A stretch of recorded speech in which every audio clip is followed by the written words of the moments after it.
Hello friends, आज मैं आपके साथ इकोनॉमिक्स का एक और टॉपिक लेके आया हूँ और टॉपिक का नाम है causes of growth of private sector. Private sector की ग्रोथ के क्या रीजंस हैं। ठीक है, चैप्टर का नाम है प्राइवेट सेक्टर और इस चैप्टर के सारे लिंक्स आपको इस वीडियो के डिस्क्रिप्शन में मिल जाएंगे। तो सबसे पहले अगर आपको लॉन्ग क्वेश्चन आता है किस हिसाब से अटेम्प्ट करना है, मैंने उसी हिसाब से अटेम्प्ट किया हुआ है। तो सबसे पहले आप यहाँ पे प्राइवेट सेक्टर की डेफिनेशन या मीनिंग लिख सकते हैं कि प्राइवेट सेक्टर एक ऐसा सेक्टर है which is own and controlled by the private individuals. ठीक है, और उनका मेन मकसद प्रॉफिट कमाना होता है। यहाँ पे मैं डिस्कस कर रहा हूँ कि भाई प्राइवेट सेक्टर इतनी तेजी से ग्रो कैसे हो गया। ठीक है, following factors account for the rapid growth of private sector in India since independence. Independence से लेकर अब तक इतनी तेजी से प्राइवेट सेक्टर ग्रो क्यों हुआ, वो चीज हम डिस्कस करेंगे। पॉइंट वाइज है। सबसे पहला, पॉलिटिकल सिक्योरिटी एंड स्टेबिलिटी। आपको पता है इंडिया में पॉलिटिकल सिक्योरिटी है, स्टेबिलिटी है, हर तीसरे दिन कोई तख्ता पलट सरकार नहीं आती। ठीक है, इस वजह से काफी ज्यादा प्राइवेट सेक्टर को कॉन्फिडेंस मिलता है। Indian economy has remained politically secured and stable ever since independence. Independence से लेकर अब तक चलें तो पॉलिटिकल इनसिक्योरिटी या इंस्टेबिलिटी बहुत कम देखी गई है, ना के बराबर देखी गई है। बल्कि अगर आप हमारे पड़ोसी मुल्कों में देखेंगे तो हर तीसरे दिन तख्ता पलट हो जाता है, जिससे कि वहां के लोग खुद दुखी हो चुके हैं। ठीक है, foreign aggressions have been effectively repulsed and domestic forces of separatism have been controlled। तो बेसिकली ये बताया कि फॉरेन एग्रेशंस भी, हमारी जो लड़ाइयाँ हुई हैं वो हुई हैं पाकिस्तान चाइना वगैरह से, मगर इतनी ज्यादा नहीं हुई जितनी बाकी कंट्रीज में हर तीसरे दिन कोई ना कोई लड़ाई हो जाती है। या ऐसा नहीं है कि हमारे अफगानिस्तान की तरह हर तीसरे दिन कोई ना कोई इंटरनल पंगे पड़े रहते हैं। ठीक है, all this has offered very congenial environment, congenial मतलब suitable environment to the industrial growth in the country। तो इन सारी चीजों की वजह से, पॉलिटिकल स्टेबिलिटी और इंटरनल स्टेबिलिटी की वजह से जो है हमारी इकोनॉमी स्टेबल है और प्राइवेट सेक्टर ग्रो कर रहा है। ये नहीं कि हर तीसरे दिन कोई दंगे फसाद होते रहते हैं। सेकंड पॉइंट आ जाता है united market, very important. United market in India has contributed to the growth of private capitalism. United market है, आप पंजाब से जाके उत्तर प्रदेश में माल बेच दो, उत्तर प्रदेश से जाके कहीं और माल बेच दो। With the merger of the princely states in the Union of India, the size of unified markets expanded। Simple words में एक्सपेंडेड कंसिडरेबली। जब इंडिया आज़ाद हुआ था तो बीच में छोटी छोटी रियासतें थी, प्रिंसली स्टेट्स थी। जब इंडिया आज़ाद हुआ तो वो स्टेट्स भी इंडिया में अमेलगमेट मतलब मिल गई। ठीक है, उसकी वजह से हमारी market within the country काफ़ी तेज़ी से फैल गई। This accelerated the process of modernisation and growth of the industrial sector. और इसकी वजह से मॉडर्नाइजेशन और इंडस्ट्रियल सेक्टर की, प्राइवेट सेक्टर की ग्रोथ और ज़्यादा तेज़ी से हुई। थर्ड पॉइंट आ जाता है डेवलपमेंट ऑफ कैपिटलिस्ट एग्रीकल्चर। तो एक कैपिटलिस्ट एग्रीकल्चर एक ऐसा एग्रीकल्चर माना जाता है जिसमें जो एग्रीकल्चरिस्ट है वो मार्केट में बेचने के लिए अपना सामान बनाए बनिस्बत अपने खुद की कंजम्पशन के लिए। ठीक है, various types of land reforms in terms of abolition of zamindari system, consolidation of land holdings and green revolution facilitated commercialization of agriculture, resulting into sizable marketable surplus of food grains as well as raw material. तो जो भी India में land reforms आए थे, जिसके ऊपर already मैंने full video upload की हुई है, अगर आपको वो चाहिए होगी तो आप मुझे नीचे कमेंट कर देना। तो ग्रीन रेवोल्यूशन की वजह से इंडियन एग्रीकल्चर का जो सिस्टम है वो और अच्छा हो गया, जिसकी वजह से जो मार्केटेबल सरप्लस है, मतलब मार्केट के लिए और ज़्यादा सामान बनना शुरू हो गया, जिससे कि जो इंडस्ट्रियल सेक्टर है उसको भी रॉ मटेरियल आसानी से मिल पाया। Increased availability of agro based raw material for the industries contributed to the expansion of private sector. और अगर एग्रो बेस्ड इंडस्ट्रीज को अच्छे से रॉ मटेरियल मिल रहा है सस्ते में और अच्छी क्वांटिटी में, तो वो इंडस्ट्रीज तो फैलेंगी। इसकी वजह से भी प्राइवेट सेक्टर में जो है एक्सपेंशन या फ्लरिशमेंट आई। फोर्थ पॉइंट आ जाता है protection against foreign competition. Prior to independence, independence से पहले की बात करें, the British government offered very limited protection to the Indian industry. तो इंडिपेंडेंस से पहले इंडियन इंडस्ट्री को कोई प्रोटेक्शन नहीं थी, बाहर से सस्ता सामान आता था, बिकता था। This restrained the growth of industry in India, जिसकी वजह से आज़ादी से पहले इंडस्ट्रियल सेक्टर इंडिया में ना के बराबर था, ग्रोथ ही नहीं हो पा रही थी, जो थी एग्जिस्टिंग वो भी कंपनियां बंद हो गई।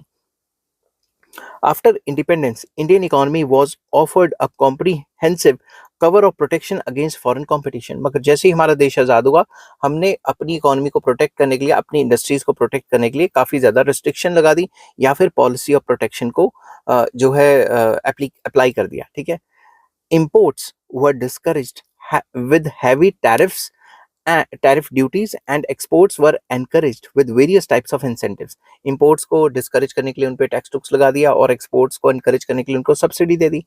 this offered a very conducive industrial climate for the growth of private capitalism.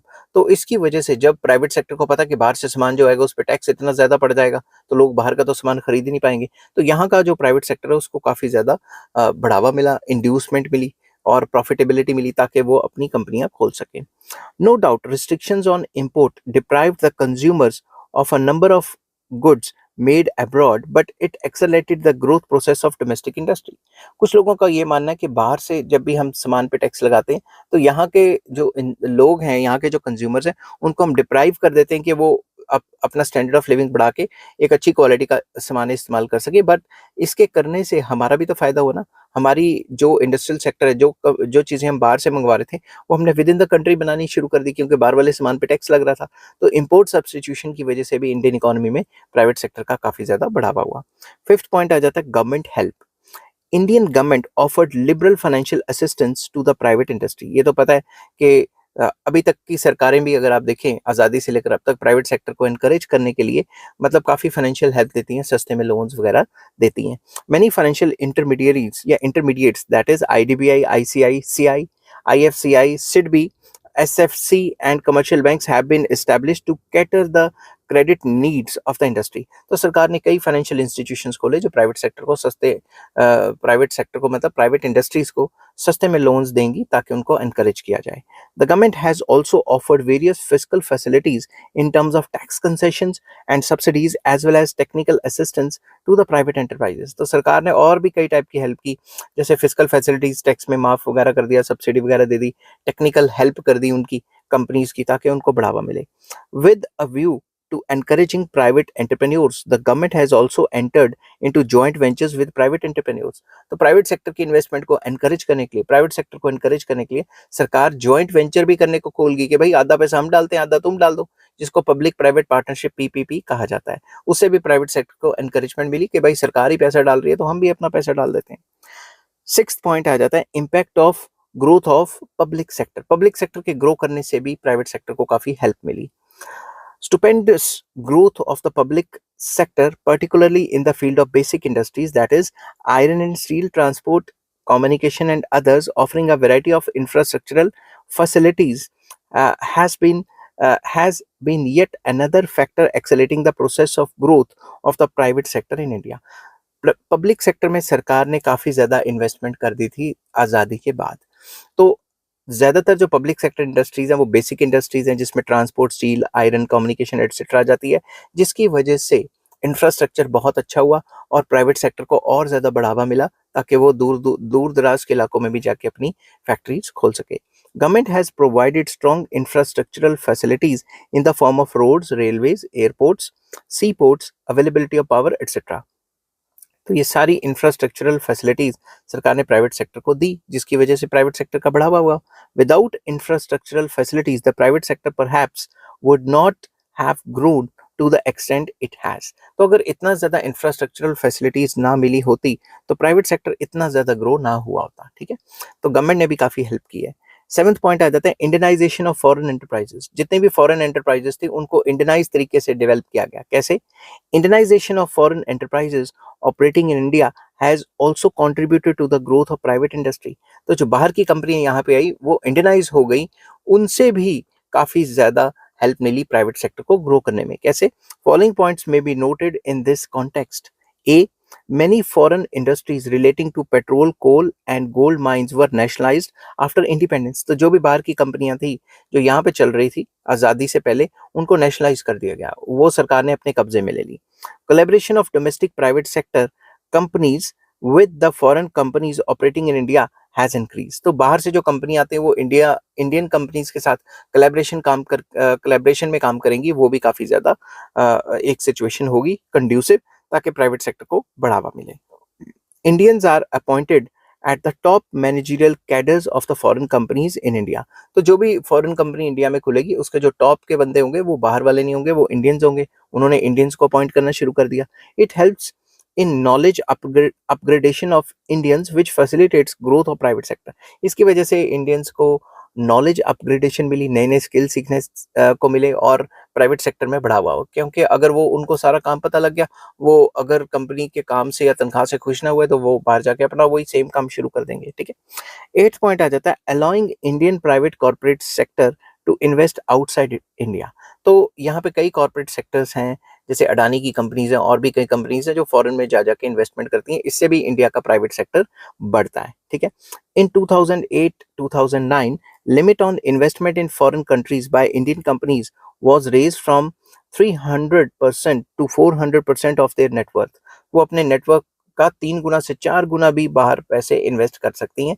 2008-9 में ये जो लिमिट ऑफ इन्वेस्टमेंट है वो बढ़ा दी गई थी 3 गुना से लेकर 4 गुना तक। ठीक है, now many Indian companies are investing outside India and acquiring companies outside India, like Tata steel acquired Corus steel जो कि यूरोपियन कंपनी थी। ये एक एग्जांपल है, आप और भी एग्जांपल लिख सकते हो।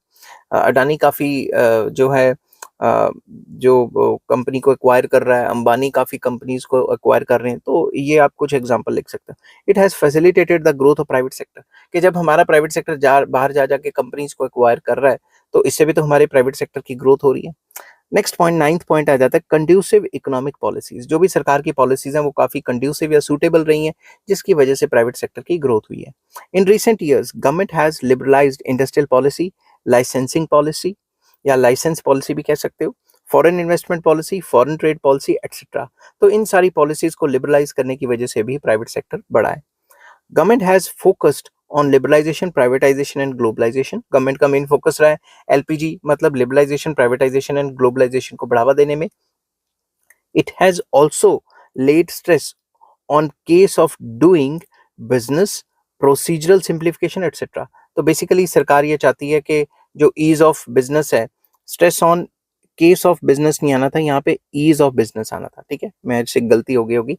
ईज ऑफ डूइंग बिजनेस, के बिजनेस को करने के तौर तरीके आसान कर दिए, प्रोसीजर सिंप्लीफिकेशन कर दिया, एटसेट्रा एटसेट्रा एटसेट्रा, कई काम किए जिससे प्राइवेट सेक्टर को हेल्प मिले। All this has facilitated the growth of private sector in India. तो ये सारे कुछ रीजंस थे जिनकी वजह से प्राइवेट सेक्टर को ग्रोथ मिलती है इंडिया में। ये था आपका पूरा का पूरा क्वेश्चन। नेक्स्ट क्वेश्चन मैं आपके साथ डिस्कस करूंगा role of government in growth of private sector. Private sector के ग्रो करने के लिए सरकार का क्या रोल रहा या सरकार ने क्या मेजर्स लिए प्राइवेट सेक्टर को ग्रो करने के लिए। ठीक है, इसका भी लिंक आपको इस वीडियो के डिस्क्रिप्शन में मिल जाएगा। और अगर आप लॉन्ग वीडियो देख रहे हैं, पूरी की पूरी फुल वीडियो 1-1.5 घंटे की, तो आपको वो डिस्क्रिप्शन देखने की जरूरत नहीं पड़ेगी। डिस्क्रिप्शन में दूसरे चैप्टर्स के लिंक आपको मिल जाएंगे। ठीक है, अगर आपको ये वीडियो पसंद आती है तो please like, share and subscribe. Take care, bye bye.